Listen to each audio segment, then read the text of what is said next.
You know that thing you keep saying you'll start when things settle down? Yeah, things are never going to settle down.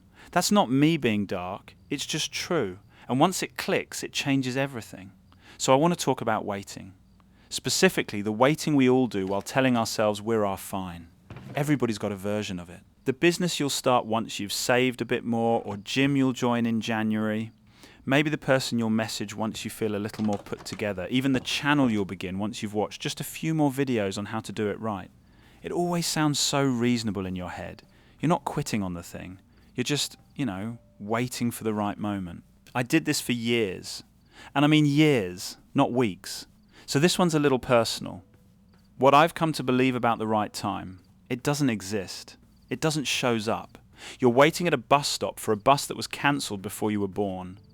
And the hard part, the reason this one gets so many of us, is that waiting feels responsible.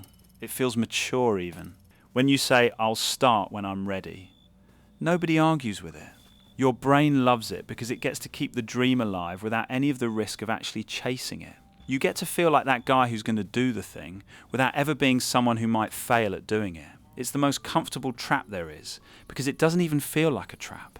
It feels like a plan. A plan has a date on it. Someday is not a date. The big one for me was money. Investing, learning about finances, actually understanding how any of it worked. I put that off for way too long.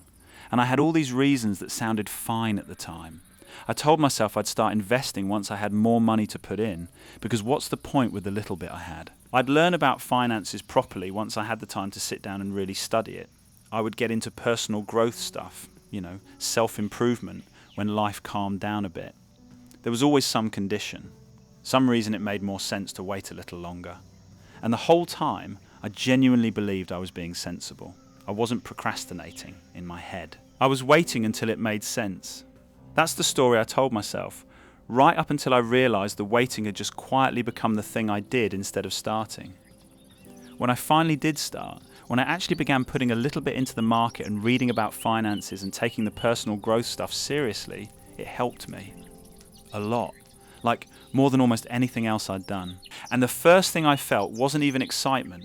It was this dull annoyance at myself, because I realised I could have had all of this years earlier. The only thing that had been standing between me and it was me, waiting. All that waiting didn't protect me from anything. It just cost me time I don't get back. So why do we do this? Because I don't think most people are lazy. I really don't. I think something else is happening underneath. When you keep the thing in the someday pile, it stays perfect. It's still full of potential. It could still be amazing because it hasn't been tested against reality yet. The second you actually start, that beautiful, perfect version in your head has to become a clumsy, awkward, first attempt real version. And the first version of anything is rough. Your first video is worse than the one in your imagination. Your first month at the gym, you feel weak and out of place. Your first anything is a little embarrassing. Waiting protects you from that. As long as you haven't started, you never have to see the gap between the dream and your actual current ability. That gap is uncomfortable to look at. So we avoid it by staying in the planning stage forever, where everything is still theoretically going to be great. But that's not a reason to wait. That gap is the whole path. You close it by walking through it, badly, for a while, until you're less bad. There's no way to skip to the end where you're already good. I wish there was. There isn't, because look at what waiting for the right time actually is. It's complication. It's you adding condition after condition, requirement after requirement, until the thing is buried under so many first I need to steps that you never get to it. You've made starting so complicated that not starting becomes the obvious choice. Simple cuts through that. Simple says, what is the smallest possible version of this that I could do today with what I have in the state I'm actually in right now? Post the video on the phone you already own. Do the workout in your room with no equipment, even send the message with the imperfect wording. Simple is what's left when you stop waiting for conditions and just work with reality as it is. It's less impressive, and it's the only thing that actually moves. Now, I want to say something a bit heavier for a second, and then I'll lighten back up, I promise. The time is passing anyway. That's the part we conveniently forget while we wait. We act like waiting freezes the clock, like the years we spend getting ready don't count against us. They do. A year from now is coming whether you started or not. You're going to arrive at that future no matter what. The only thing you get to decide is whether you show up there having begun or having waited some more. Think about something you've already been putting off for. What, a year? 2? Imagine if you'd just started the boring small version back then, how far along the ugly but real version would be by now. That's not meant to make you feel bad. It's to make the next year feel urgent in a good way, because you're about to spend it either way. Now, to be fair, sometimes timing is real. I'm not going to pretend it never is. If you've got a newborn at home and no sleep, maybe this month isn't the month to launch a business. Some walls are actually there. I get that.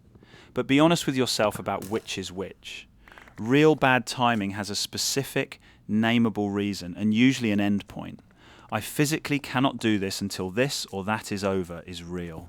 What most of us call bad timing is way vaguer than that. It's a feeling. It's I'm not ready. I don't feel like it yet. Something feels off. That's just fear that learned to dress nicer. And the tell is that it never resolves because there's no actual condition to meet. You'll feel not ready in January too. So ask yourself, is there a real reason with a real name? Or does it just feel like not yet? If it's the second one, that feeling is not information you should trust. Alright, practical part, because I don't want this to just be a nice idea you hear and then close the video and keep waiting. The move that worked for me was shrinking the thing until it was almost too small to be scary. I stopped thinking about starting a channel as this huge mountain and just went, okay, record one video. That's the whole task. Just make one bad video.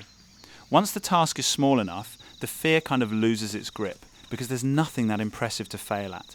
Anyone can make one bad video. The other thing, and this one's almost dumb, it's so simple, is to give it a date. Not soon. An actual day. Someday lives in a fog where it never has to happen. The moment you say Saturday, I do the first tiny piece, it becomes real. It has edges. You'd be amazed how much of your waiting just quietly ends when you put a date on it. With the money stuff, that's literally all it took for me in the end. I stopped waiting until I had more to invest and just put in the small amount. Actually had that week.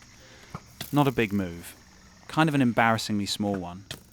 But it flipped something, because suddenly I was a person who'd started instead of a person still planning to. And everything after that, the reading, the learning, the personal growth stuff, it all came easier once I'd taken that one tiny first step. Starting is what made the rest possible. If you miss the date, fine, you're human. Pick another one and go.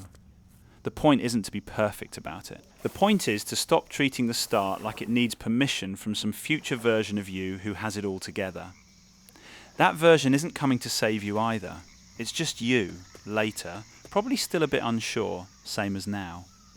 I'm working on a video about that part specifically, so make sure you subscribe so you don't miss it. The right time is a myth we tell ourselves so we can feel okay about not starting. There's no morning where you wake up finally ready, finally set up, finally sure. The people who get the things you want weren't more ready than you. A lot of them were less ready. They just started before they felt like it and figured the rest out on the way down. Whatever it is you've been parking in someday, you already know what it is. It popped into your head somewhere in the last few minutes. You don't need a better plan for it. You need a smaller first step and a real date. That's it. That's genuinely it. Stop waiting for a moment that was never on its way. Just start the ugly little version today. Keep it simple. I'll catch you in the next one.